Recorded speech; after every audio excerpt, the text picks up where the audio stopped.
another Tipping Points, where our mission is to seek truth and spread love. And a part of what I hope we can do here at Tipping Points, is to sort of bridge the divide in the political landscape.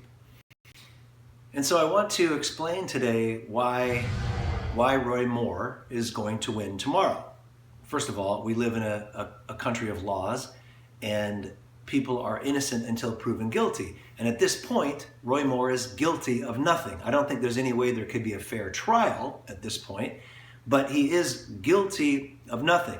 Now, do I think he's guilty of something? Yeah, I do. I do think he's guilty of something, of some of these accusations, most likely, because I've done some research. I am constantly seeking the truth. So I do think he's probably guilty, but it's just my opinion. It's not a fact. He is in no way guilty of anything at this point.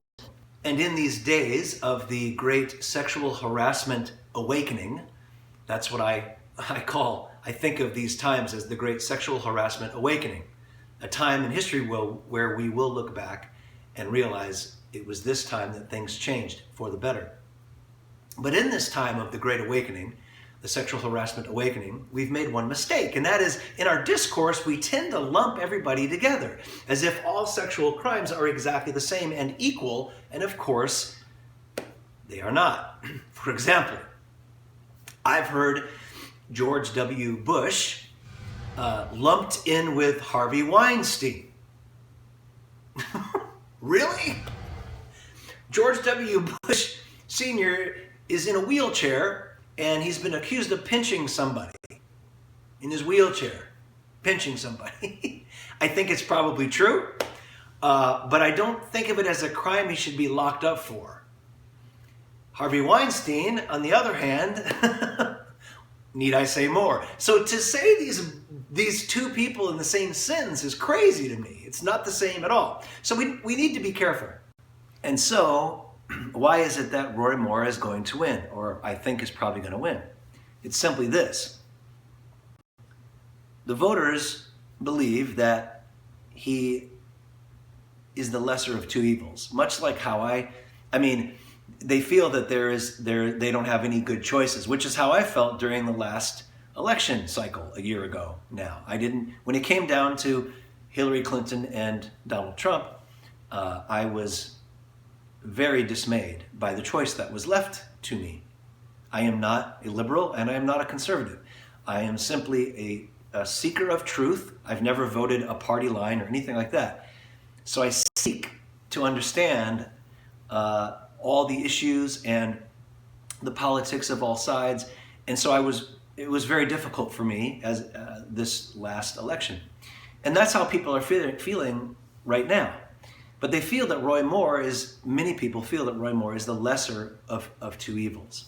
And so for those of you who are on the more liberal side of things, this is where I ask you to really try to get in step with me as I explain why Roy Moore is going to win.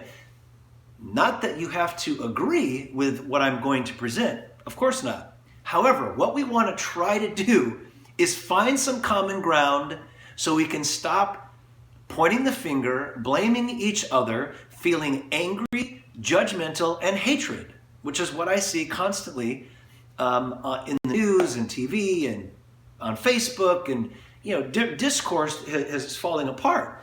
So if we can at least understand each side, which is what I try to do because I'm an independent, so I try to understand both sides. If we can at least understand each side of an issue, understand it, not necessarily agree with it, but understand the thinking, we can at least come to a place where we can begin to listen and begin to create a healing and evolve the way we see things and open our minds to new ideas and begin to grow. And I really think that's going to happen once we move through the very charged times that we live in. So, here it is. It comes down to one word why Roy Moore will probably win. Abortion.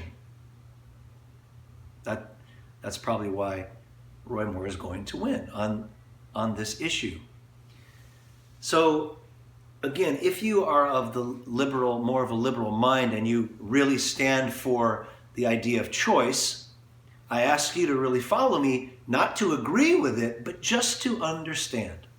So imagine, because most, not all, but most conservatives are pro-life.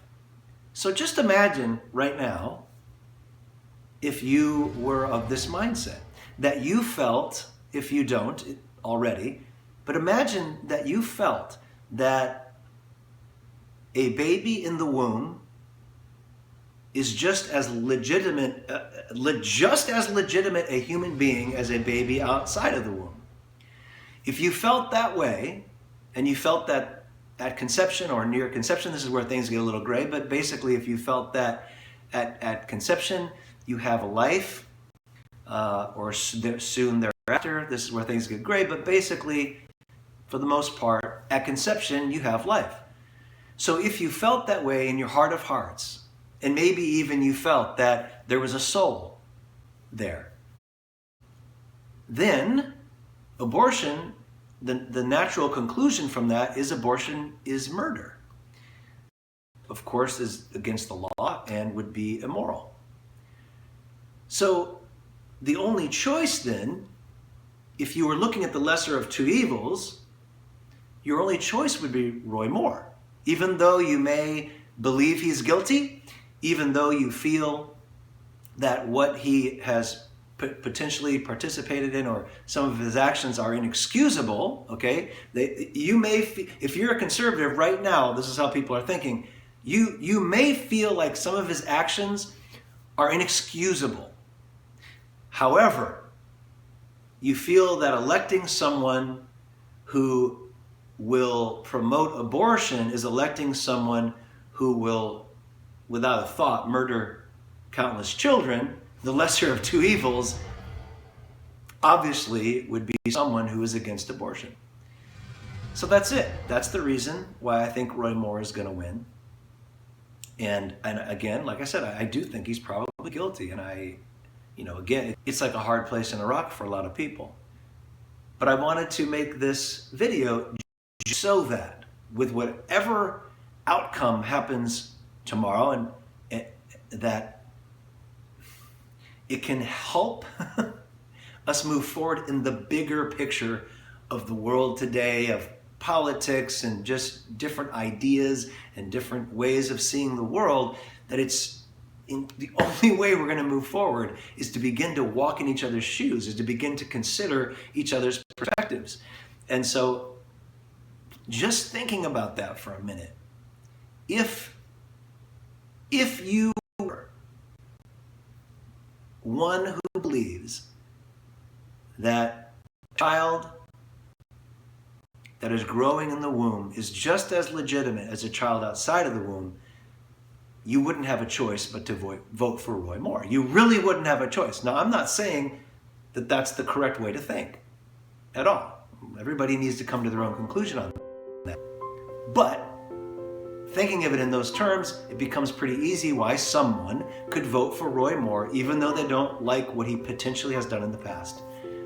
So, I hope you will continue to join me on this mission of seeking truth, even when it's difficult, even when it's hard. Because it's through the window of truth, it's through the doorway of truth that we can find healing, that we can find common ground, that we can evolve our consciousness and our country and this world, this human race. It is through seeking truth that we find love. So I hope you will like this video, because the more likes we get, the more likely it is to be seen, and share the video along with people who might be interested in hearing this. So I'll see you soon.